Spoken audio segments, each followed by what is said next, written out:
kaibigan. So may bike check tayo. Tosik Brandon. So ito yung may-ari. Poging may-ari, no?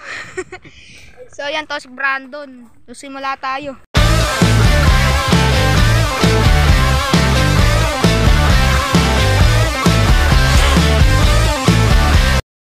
Tayo dito sa crank.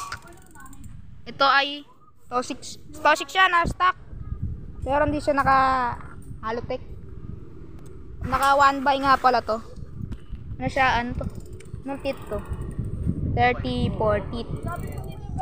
Tapos ito 8 speed MX-8 RD with balat.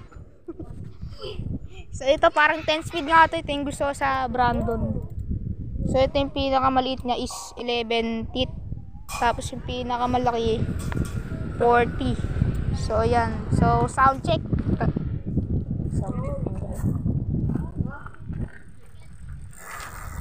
Purpose Lodi. Mahihain eh. Dati siya naka Compaster.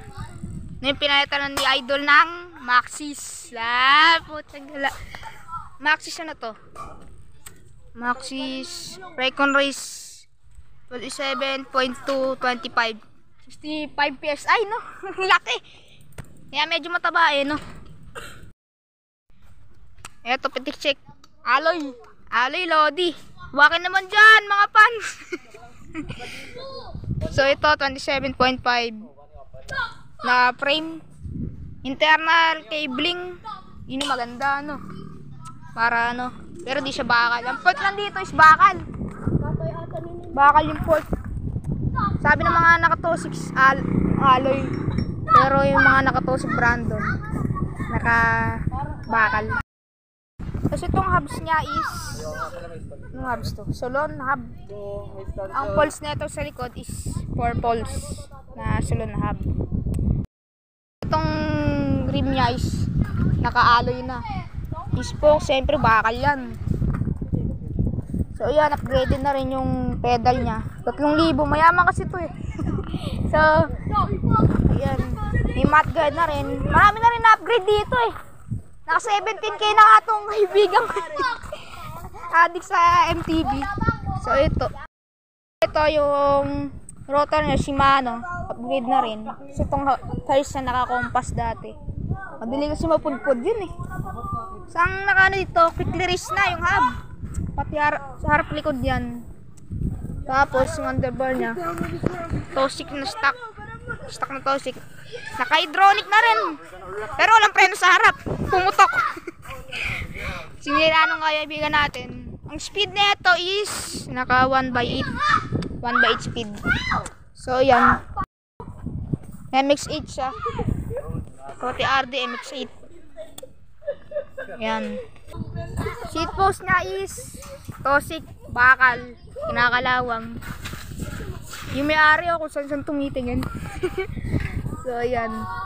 Pero yung seat niya is yan, napakalambot niyan guys. Ayan o. Tosik stock siya. Ayun, ganda. Ayan. Stem niya is bakal. Bakal din to. Kung grip, dati black to eh. Pinalitan niya na dito eh. Adik kasi may-ari eh.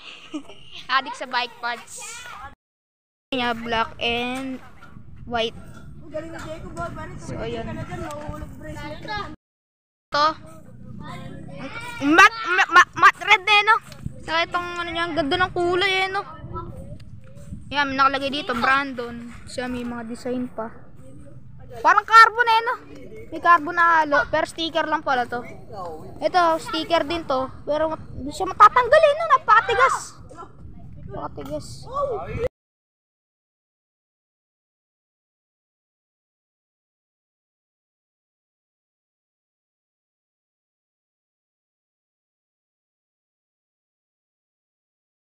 Niya, may lockout na rin. Yan, may lockout. So, ayan, may lockout. Para saan to, boy? Adjust daw ng recoil to. Ayun, nakalagay siya recoil. So, first time natin bike check to. First time na bike check sa vlog. Tayo kay, Boss Ross. Nagtatapos sa ating vlog. Ito si Brandon na sobrang angas. Budget MTV, no? 12K lang. 12K tao siya nabili. November to. Ilang months na to, boy? 9 months na. Parang bago eh. Alaga lang.